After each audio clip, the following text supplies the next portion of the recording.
There's been dramatic images this week in France of people-led protests against the government over a massive debt crisis in the country.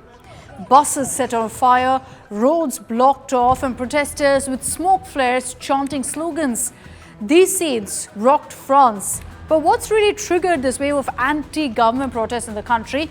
And what is this "let's block everything" agitation about? It's important for us to first highlight the economic SOS currently in France. The country is facing one of its most serious economic challenges in decades. France's debt has climbed to over 110% of its GDP, making it one of the most indebted nations in Europe.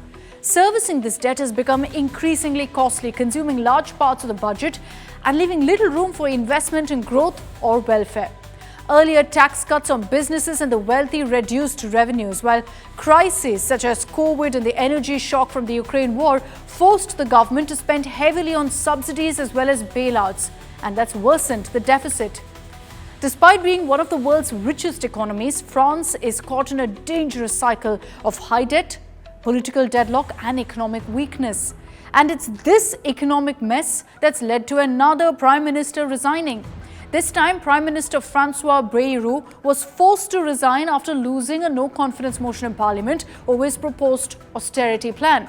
His 44 billion euro package proposed cutting 43.8 million francs from the national budget, reducing the country's deficit, removing 2 national holidays, freezing pensions, slashing 5 billion francs from healthcare. These were the proposals.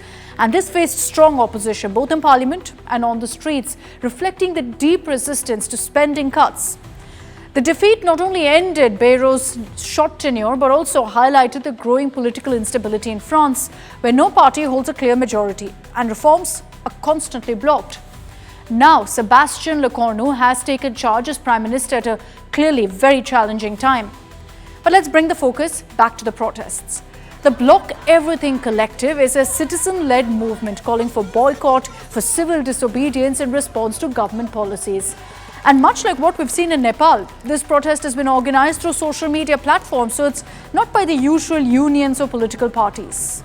Although the protests did not fully achieve their self-declared goal of blocking everything, they caused widespread disruption and showed growing public anger.